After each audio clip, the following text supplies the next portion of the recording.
స్వార్థం సార్. ఇప్పుడు మిస్టేక్ జరిగింది, అదంతా వాస్తవం కనబడుతున్నది. అయితే ఇప్పుడు ఏమంటున్నాం అంటే ఏదో ఒక రిస్క్ చేసి అరే ఇప్పుడు రైతులు కష్టాల్లో ఉన్నారు కదా, పోతే పోయింది ఎత్తురి. ఇప్పుడు దీని వెనకాల ఉన్నటువంటి ఉద్దేశం ఏంటంటే వాళ్ళకు తెలంగాణ రైతుల పట్ల కానీ తెలంగాణ సమాజం పట్ల కానీ ప్రేమ లేదు.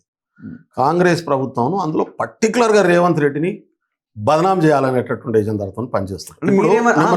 మీరేమన్నా ఒకవేళ వాటర్ లిఫ్ట్ చేస్తే ఆ డ్యామ్లు సరే, ఇప్పుడు ఒకవేళ డ్యామేజ్ అయినా కూడా ఇమీడియట్ గా డ్యామేజ్ అవ్వవు, నెమ్మదిగా కొలాప్స్ అయ్యే అవకాశం ఉంటది, ఇమ్మీడియట్ గా తెలియదు.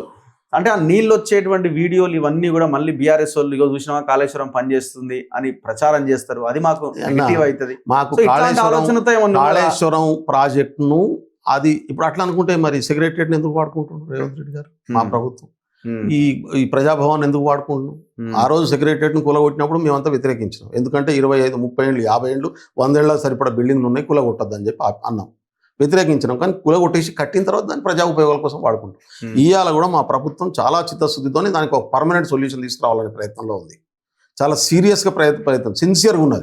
ఆ విషయంలో ఎల్నినో ఎఫెక్ట్ తోని ఎల్నిలో భారతదేశం అంత ఉన్నది, ప్రపంచం అంతుంది. అది ఏమో ఒక్క దగ్గర పోయి ఒక్కరోజు వాటర్ రాగానే దాన్ని ఆపకపోతే ఎల్నిలో ఆగిపోతుందనే భ్రమలు క్రియేట్ చేసే పనిలో నేను అందుకనే దాన్ని ఎట్లా వాడతావు, నీ దగ్గర ఏమైనా ఉంటే చూయించు, గాలి మాటలు మాట్లాడవద్దు. ఆయన అంటాడు హరీష్ రావు వచ్చి నాకు 30 రోజులు, అరే నువ్వు 9 సంవత్సరాల 10 నెలలు నువ్వే ఉంటివి, నువ్వు మళ్ళీ చేయలేదో చెప్తావు. ఇంద్రపై కూలగొట్టింది నువ్వే, కట్టింది నువ్వే, పైసలు ఎత్తుకపోయి ఫామ్ హౌస్ కట్టుకున్నది నువ్వే, సిమెంట్ బట్టకాలు ఎత్తుకపోయింది నువ్వే, చెప్పులు లేని కాడ చెప్పులు కొనుక్కున్నది నువ్వే, ఇవాళ వచ్చి నేనేదో చెప్తా అంటేది. నేను ఉన్న క్రెడిబిలిటీ ఏంది, నువ్వు చేసే పని ఏంది? నువ్వు డిగ్రీ పాస్ అయినావా ఇంతకు? నువ్వు ఇంజనీర్వా? ఆ ఇంజనీర్లు ఇప్పుడు దానికి ఎవరు చెప్పాలి? రేవంత్ రెడ్డో బెలే నాయకో కేసీఆర్ కాదు చెప్పాల్సింది. దాంట్లో నిష్ణాతులైనటువంటి ఇంజనీర్లు చెప్పి దాన్ని ఎట్లా వాడాలో చెప్పాలి. దాని ప్రకారం పోతున్నాం. సొంత తెలివితేటలు వాడొద్దు మనం ఎవరం. దానికి సంబంధించిన ఎక్స్పర్ట్స్ ఎవరైతే ఉంటారో వాళ్ళు చెప్తే అది దాని ప్రకారం చేస్తే ముందు నన్ను మంత్రి పదవులు పెట్టు. అరే 9.5 సంవత్సరాలప్పుడు ఏం పీకినావు అంటే అడుగుతున్నా నేను. నువ్వు 9.5 సంవత్సరాలు ఉన్నావు కదా, నువ్వు ఆ మంత్రికి కూడా ఉన్నావు కదా, సంబంధిత మంత్రిగా. నువ్వు నీ మామ నా మెదడునంత రంగరించి నేనే చేసినా అన్నాడు కదా, దూర తర్వాత నాకేం సంబంధం అన్నారు. మీరు అవకాశవాదులు ఎక్కడ పడితే అట్లాంటిది మాట్లాడతావు. ఉద్యమం గట్టిగా చేయాలని చెప్పి కిసనాయిలు పోసుకొని అగ్గిపెట్ట లేకుండా ఎంతమంది పోరగాలు సావకులో కారణం అయిందో హరీష్ రావు తెలియదా నాకు? కాబట్టి ఇట్లా మాట్లాడద్దు. బాధ్యత లేనటువంటి వ్యక్తులు లెక్క మాట్లాడవద్దు, బాధ్యతాయుతమైనటువంటి వ్యక్తులు లెక్క మాట్లాడారు. కేటీఆర్ కూడా ఎందుకు దేవాదులు ఆన్ చేయొచ్చు? మీకినో 10 సంవత్సరాలు దేవాదులు ఎందుకు ఆన్ చేయలే? 10 సంవత్సరాలు ఒక ప్రాజెక్ట్ ఎందుకు కంప్లీట్ చేయాలి? మీరు కృష్ణానది మీద ఒక ప్రాజెక్ట్ ఎందుకు కంప్లీట్ చేయలే? గోదావరి నది మీద చేసినటువంటి ఒక్కటి ఎందుకు కూలిపోయింది? ఏమో నాగార్జున సాగర్ కూలిపోయిందా? ఎల్లంపల్లి కూలిపోయిందా? లేదు శ్రీశైలం కూలిపోయిందా? ఎందుకు మిగతా ప్రాజెక్టులు దేశంలో ఎక్కడ కూలిపోదు? నువ్వు కట్టింది మాత్రమే 6 నెలల 3 సంవత్సరాలు కట్టిన 3 సంవత్సరాల ఖతం అయిపోయినటువంటి పరిస్థితి ఉంది.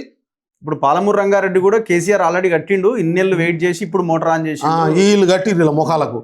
అందుకనే ఇవన్నీ ఏం మాట్లాడుతున్నారంటే వాళ్ళ ఎజెండా అంతా కూడా గవర్నమెంట్ ఎక్స్చెక్కర్ నుంచి వచ్చే డబ్బు మా ఇండ్లకి ఎట్లా పోతుంది అనే డిజైన్లో కూర్చొని పనిచేసుకుంటారు వాళ్ళు. ప్రజల్ని మభ్యపెట్టడం కోసం కొన్ని సంక్షేమ పథకాలు ఆగకుండా రెగ్యులర్గా ఇంప్లిమెంట్ చేసిరు. దాని చుట్టూ ప్రజల్ని తిప్పినరు, ఈ సంపదనకి కొట్టుకొని పోయినరు. ఇది చేసిన జరిగింది కదా. మరి 3 ఏళ్ళు మీరు అధికారంలోకి వచ్చి ఆ ఇన్వెస్టిగేషన్ ఏది మరి ముందుకు పడలేగా? బదిలీ సిబిఐలో ఎత్తేస్త్రీ, సిబిఐ అని అన్న మీరు ఘోష్ కమిషన్ వేస్తే ఆ ఘోష్ కమిషన్ ఆన్నే ఉండే. కాగ్ రిపోర్ట్ 256 పేజీల రిపోర్ట్ అద్భుతంగా కాగ్ చెప్పింది. ఇవన్నీ ఉండగా యాక్షన్ లోకి డైరెక్ట్ గా రంగంలోకి దిగొచ్చు కదా. మీరు చేయకుండా సిబిఐ ఏం చేయమంటావు చెప్పు నువ్వు? ఏదో ఒకటి చేయాలా? ఏదో ఒకటి డబ్బులు ఏవేవైతే ఏదో ఒకటి ఏందో చెప్పు. దోపిడీ చేసిన డబ్బులు ఎక్కడెక్కడికి పోయినాయి, ఎక్కడ ఏ భూములు కొన్నారు, ఎక్కడ కొన్నారు, ఇన్వెస్టిగేషన్ తెస్తే తెలుస్తుంది. ఏమన్నాడు దీని మీద కమిటీ వేసి కమిటీ రిపోర్ట్ రాగానే ఇది టీఆర్ఎస్ ను కాపాడే ప్రయత్నం చేస్తున్నది కాంగ్రెస్ పార్టీ అంటారు సార్ అని. ఇప్పుడు ఎవరో గాలికి పోయినోడు మాట్లాడితే గాలికి పోయేటోడు మాట్లాడకపోవు. స్వయాన కేంద్ర మంత్రి, అందులోను కేంద్ర సహాయ హోంశాఖ మంత్రి, మన రాష్ట్రం ముద్దుబిడ్డ కిషన్ రెడ్డి గారు అన్నారు. అంటారు అనగానే మరి మనకంటే పెద్ద ఏజెన్సీలు వాళ్ళ దగ్గర ఉన్నాయి. రెండోది దీంట్లో అంతర్రాష్ట్రాల సంబంధించినటువంటి అంశాలు కూడా ఉన్నాయి. ఈడీ వాళ్ళ చేతిలో ఉన్నది. కాబట్టి ఇవన్నీ ఇన్వెస్టిగేషన్ చేసి ఇంకా మనకంటే పకడ్బందీగా శిక్ష చేస్తారేమో అని చెప్పి మాకు అప్పచెప్పండి, 24 గంటల్లో చర్య తీసుకుంటాం అన్నాడు ఆయన. అందుకనే ముఖ్యమంత్రి గారు ఆయన స్పందించినటువంటి 12 గంటల్లోపే, 24 గంటలు కూడా టైం ఇవ్వాలి, 12 గంటల్లోనే అసెంబ్లీ సాక్షిగా కిషన్ రెడ్డి గారి ఛాలెంజ్ను, కిషన్ రెడ్డి గారి ఆహ్వానాన్ని, కేంద్ర మంత్రి ఇచ్చినటువంటి మాటను గౌరవించి సిబిఐకి అప్పచెప్పాడు. మరి ఈ రోజు 3 బ్యారేజీల మీద అందుకనే ఆ 3 బ్యారేజీలే నేను అంటున్నా, ఆ 3 బ్యారేజీల విచారణ జరపరాదు.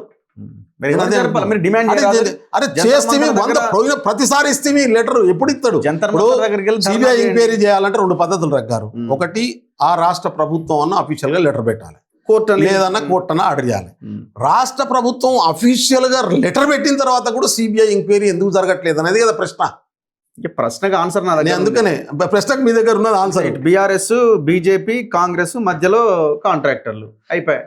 అన్న కాంగ్రెస్ కు అంతకుమించి చిత్తశుద్ధి ఏముంది ఉన్నది కాబట్టే ఎంక్వైరీ చేసినాం. కాంగ్రెస్ కు చిత్తశుద్ధి ఉన్నది కాబట్టి రిపేర్ చేసే పని మొదలు పెట్టినాం. కాంగ్రెస్ కు చిత్తశుద్ధి ఉన్నది కాబట్టే మళ్ళీ అది ఫెయిల్ కాకుండా కాపాడుకునే ప్రయత్నంలో ఉన్నాం. అది ప్రజల సొమ్ము, వాళ్ళు దుర్వినియోగం చేస్తే చేసిండ్రు, కానీ మిగతా దాన్నైనా కాపాడుకోవాలి, మిగతా దాన్నైనా జనాలకు ఉపయోగపడేటట్టు చేయాలి.